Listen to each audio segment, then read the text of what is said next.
say one thing that leans to one side, suddenly you're Potter out. You say one thing that leans the other way, suddenly you're Potter in. It's just a case of give him time, give him a couple years. Let me see where the squad's at in 2 years' time. And then maybe I'll have a better idea of my thoughts on Todd Boehly by then. It's too early now. No, facts. You know what I mean? Like, I think it was fair enough to say that, yo, this guy don't know what he's doing when he came in. And he doesn't know what he's doing. However, he has a team in place that clearly know what they're doing. And also, he's willing to back them financially. So he doesn't need to. Yeah, so he doesn't need to know. He doesn't need to know what he's doing. Because at the end of the day, he's got people that do and he's willing to back them. At the beginning, obviously, because of when he came in, his hands were tied to a certain extent. He didn't have the people in place to do certain things.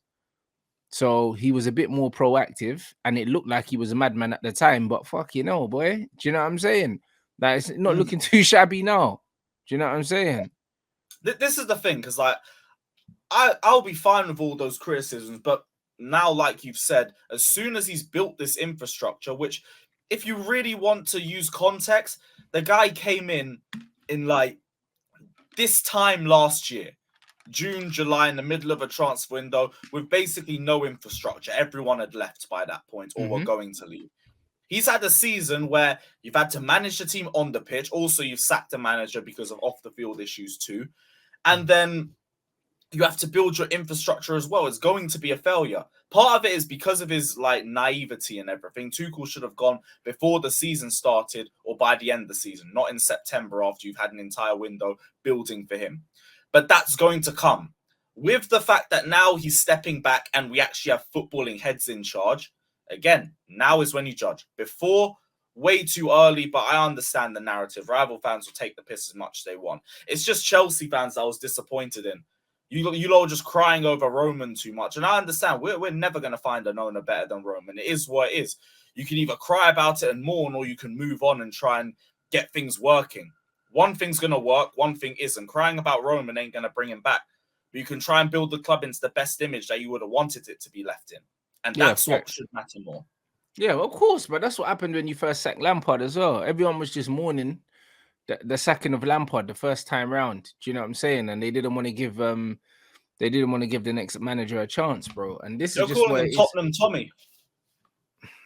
Because there was an interview where, back at Dortmund where he was like, Tottenham was my favourite team because I played as them. They were my first English team I played with on FIFA, and I just really liked the kit and the name and everything. You see what I mean? I was like, why have you got this Tottenham fan? Well, guess you don't hate him now, do you? And then he won you a Champions League. Do you know what I mean? After all that bollocks. So because of that... Pretty Tottenham of him. But this is it. So, I don't know. Fans are going to do what they're going to do. And big up Tobes for the super chat. He said 10 hours on thin ice. His talent ID's looking all booky and letting IQBAL go. He'll ruin Ahmad too, I'm sure. Don't piss me off, man. I don't know. I've seen this. A lot of Man United fans are getting annoyed by this. Zidane IQBAL got sold. Bro, like, it's one of them ones where technically he's one of our most promising young players, isn't it? But I think that his physique, his stature does not suit the Premier League, innit? He was never going to get a chance here. As much as I like him, on the ball, he's amazing. Do you know what I mean? A great player, but he suits playing on the continent somewhere. He was never going to play for Man United. He's too skinny, probably not tall enough, not physical enough. But to sell a player for 1 million, yeah, it's typical Man United. We don't do good business anywhere. I mean, 1 million is a piss take. You might as well let him go for free. Like, what the fuck is 1 million quid? That's what don't make sense to me. I can understand if you don't think he's good enough to make it in the Premier League, and like that's up for debate. I don't really watch him like that. But for someone who's meant to be a youth prospect and like have one of the highest potential players, I guess, that you guys were going to have coming through at the time, right? Right. So why haven't you at least loaned him and then tried to sell him for a little bit more the year that's after? Exactly. But that's what good business is. Like, instead of selling him, you loan him out. You let him go out there and actually make a name for himself in men's football, yeah? And then, do you know what I mean? And then you make money on him. Been on loan? Pardon? Has he even been on loan? To my knowledge, not a high profile loan if he has been on loan. Let me have a quick check. No, he's just That's what I mean, Yeah, he's because just been in the preseason youth team. he's been with us in preseason. So as far as I know, he hasn't been out on loan nowhere. So send him out on loan, let him make a name for himself. Or maybe they couldn't send him out on loan, maybe because his contract was running down because they didn't handle it properly. Do you know what I mean? So Even then, maybe is they it that hard to sign a youth player on like a 1-year deal and just I not don't know, loan? but when they get to a certain age, it's like you almost got to give them a proper contract. Do you know what I'm saying? And it's like maybe they didn't want to do that. Like the club's But an that comes absolute with shambles. experience. That comes with experience, though, because at that age, let's say you would have already had a loan or two by then. You would have already had a bit of experience under your belt. If you don't, then you can't negotiate for anything if you're that player going into it anyway. You're just more grateful United's offered you a contract. I don't get it. I don't get it at all. It's definitely Maybe a that's why we're trying to physicality. ask for more amount money. Yeah, bro, it's definitely a physicality thing. Yeah, he plays in central midfield, innit?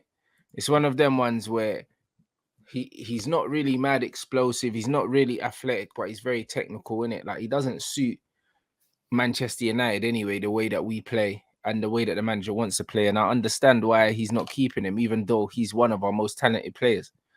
Do you know what I'm saying? So, like on the ball, he's one of our most talented players in the that youth team. But bro, fuck it. Like man saying Garnacho's small, but Garnacho's a wide forward, bro. Like you don't really have to have the same physical attributes as when you play central midfield. When you're a ball winner, when you're playing box to box and stuff like that, and you're in the engine room, it's completely different than when you're a wide player. You can be small and quick and all that shit. Do you know what I'm saying? It's one of them things where the way Manchester United play, it's not even set up structurally for a player of his ilk to thrive. Do you know what I mean? We're already seeing, players like Sancho, not thriving in this Man United team, and people are talking about Zidane IQBAL, bro. Like, If bro, you don't have physicality, fundamentally, that's it. Fundamentally, Manchester United are not set up for technical players to thrive, bro. The team's a mess. The way you play football, shit. The way that the manager structured the team, and the way that he wants us to play ain't conducive to no technical players, bro. Whether we like it or not. I told you again. I told you once, and I keep telling you, bro. He's trying to do this bullshit pace and power Jurgen Klopp intensity football, bro. It's fucking shit. However, like I'll back the manager because he's here now, bruv. You know, like that, and that's just how it is. Like when he came in, I thought that we were gonna play some technical football. It's a Dutch manager. I thought we were gonna be able to keep the ball better than that. We were gonna be a lot more organized, and instead, all I've gotten here is bullshit. That's just all I've gotten, bro. Like I've said it, like categorically. Even when Liverpool are winning things, I think they're one of the worst teams to watch in the game because it's very direct, relying very much on just pacey forwards to kind of just make things happen, and other teams making mistakes. However, at least when Liverpool built that team, they built that team with scorers, blood. Do you know what I'm saying? When you look at that Liverpool team, you look at Jota, when you look at Salah, when you look at Nunes, when you look at Gakpo, these are four guys, that are pretty quick, and will get you goals. Man, when you look at Man United's attacking line, bro, the pace ain't really there like that, and the goals ain't really there like that. Do you know what I mean? So if we're gonna play this shit transition football that Liverpool play, at least make sure there's goals at the other end. But we're playing that football without the goals in it, and then we can't keep the ball. Like it's a nightmare, innit? It's a nightmare to watch for someone who's a genuine football fan and not just a Man United fan. We're horrible to watch, innit? And the players that we're getting linked with are not making ourselves any better to watch. So it's concerning for me, bro. Like I'll be lying if I didn't say that the style of football we're playing and the players we're being linked with is not concerning for me. It's very concerning. And seeing IQBAL leave, and like I said, Ahmad's coming back, allegedly. I reckon he doesn't come back. I reckon he goes out on loan again. Or if he does come back, he doesn't get no minutes. I remember I told you I don't think he I could rates see him. that, to be fair. If he rated Ahmad, why did he let him go out on loan already, bro? He was ahead of Mm-hmm. Garnacho, and somehow Garnacho ended up ahead of Ahmad. Somehow. Ahmad was playing Europa League with us under Oli when Garnacho, no one went talking about him. And all of a sudden, Garnacho is playing in the Prem and Ahmad's out on loan. Don't make no sense, bro. Like, I think that I don't Ahmad's know, not but going I to feel get a the look in. pathway for him is a Premier League loan. It looks that way for him. If Ahmad goes out on loan again, he'll never play for Man United. His only chance is now, coming off the back of a promotion. and a great season at a club that wanted to keep him. The fans love him. They're saying that he's the best player that they've ever seen play for him. Do you know what I'm saying? And that's a big it's a big statement. Do you know what I'm saying? So it's one of them I ones. guess.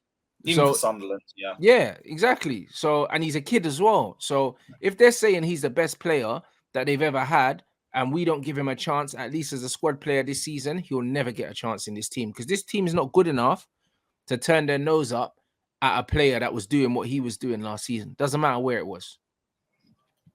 I think pre-season will be a big tell, I guess. You have to see how he performs in that. I think if he balls out, then it will look crazy to even loan him out, especially if you guys don't bring in any like goal scorers or any forwards, because that's already a big enough issue for you. You need to make sure a big striker comes in, be it Kane, Osimhen, or whatever. To be fair, I heard Osimhen's re-signing for another 2 years, so I don't even think he was always going to do that, bro. He probably sat down at the table with the mobsters and they said, listen, pussy, you're not leaving, so you might as well sign a new deal, innit, and get some more money. Because, bro, that's what Napoli are like.